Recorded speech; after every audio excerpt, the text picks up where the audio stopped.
6 अक्टूबर को भारत मुक्ति मोर्चा और बहुजन क्रांति मोर्चा के द्वारा नागपुर में आरएसएस के हेडक्वार्टर पर 1 लाख लोगों का मोर्चा लेकर जाने का ऐलान हमने पहले ही किया था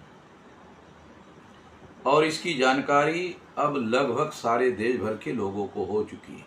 इसमें किसी प्रकार का अब डाउट नहीं रहना चाहिए कि ये मोर्चा हम लोगों ने निश्चित किया और हर हालत में होगा, हर परिस्थिति में होगा।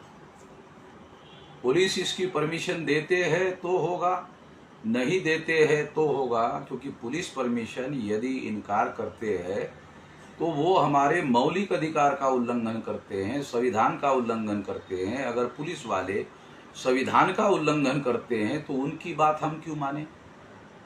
हम तो संविधान के दायरे में रहकर काम करने वाले लोग हैं। इसलिए जो संविधान का उल्लंघन करने वाले पुलिस फोर्स के लोग हैं उनकी बात हम मानने वाले नहीं है। इसलिए कह रहा हूं, हर हालत में, हर स्थिति में कम से कम 1 लाख लोगों का मोर्चा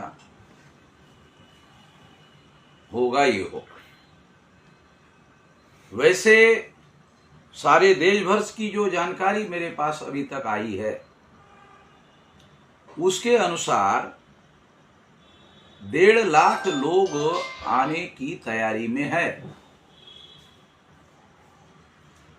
और इसकी तैयारी 31 राज्यों में, 567 जिलों में, 4000 से ज्यादा तहसीलों में, 22,000 से ज्यादा ब्लॉक में और 1.5 लाख से ज्यादा गांवों में हो रही है। इसलिए इस तैयारी के अंतर्गत हमारे लोग सारे देश भर में इसकी तैयारी में जो मीटिंगें कर रहे हैं, मैं उनको इस बात की अपील भी करता हूं कि जहां जहां भी वो आप तैयारी के लिए मीटिंगें कर रहे हो, उन मीटिंगों के वीडियो बनाकर भी सोशल मीडिया में वायरल किया जाए ताकि देश भर में तैयारी चल रही है उसकी जानकारी तमाम देशवासियों को हो सके। ये किया जाना जरूरी है और संगठन के कार्यकर्ताओं को ये निर्देश दिया जाता है कि उसके वीडियो निकालकर सारे देश भर में सोशल मीडिया में वायरल किया जाए। दूसरी बात मैं ये कहना चाहता हूं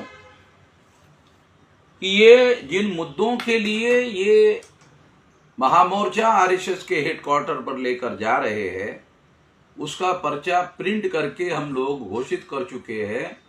सारे देश के लोगों को ये पर्चा पहुंचाया गया है और सोशल मीडिया में इस पर्चे को आउट किया गया है, प्रिंट करके छाप दिया गया है। जिनको नहीं मिला वो सोशल मीडिया से डाउनलोड कर सकते हैं और वहां से लेकर उसका प्रचार प्रसार करने के लिए उपयोग कर सकते हैं और इस तरह से किसी प्रकार की कोई रुकावट नहीं है।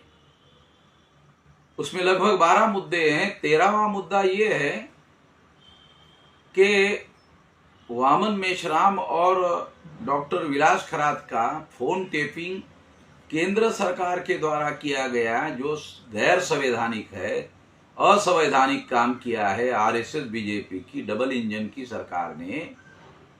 तो ये डबल इंजन की सरकार ने ये संविधान विरोधी काम किया है, उसके सारे दस्तावेजी सबूत भी हमारे पास है। ये भी एक भयंकर कार्य इन लोगों ने किया, ये संविधान के विरोध में इन्होंने काम किया। इसके विरोध में भी ये मोर्चा निकाला जा रहा है और इस मोर्चा के बाद ये मामला सुप्रीम कोर्ट में भी लेकर जाया जाएगा। तो ये एक बहुत महत्वपूर्ण बात है। इसको ध्यान में रखते हुए सारे देश भर के लोगों को इसके लिए अपने संवैधानिक अधिकारों की रक्षा करने के लिए किया जाना जरूरी है। यह मोर्चा संविधान की रक्षा करने के लिए तो है ही है।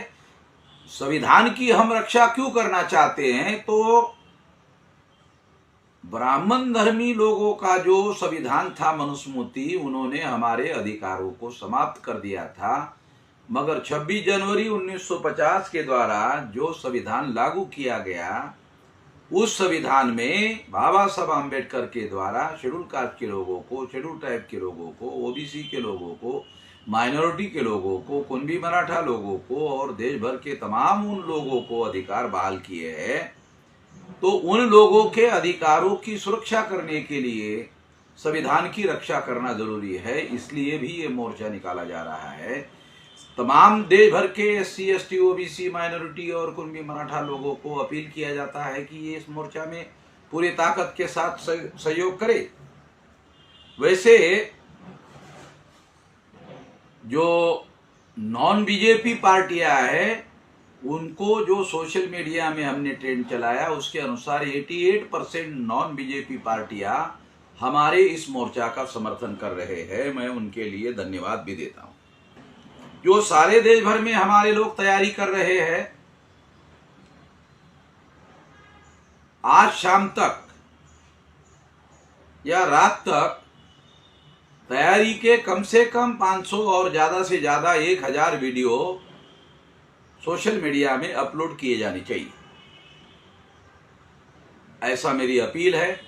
ये अपील करते हुए मैं अपनी बात यहीं पर समाप्त करता हूं।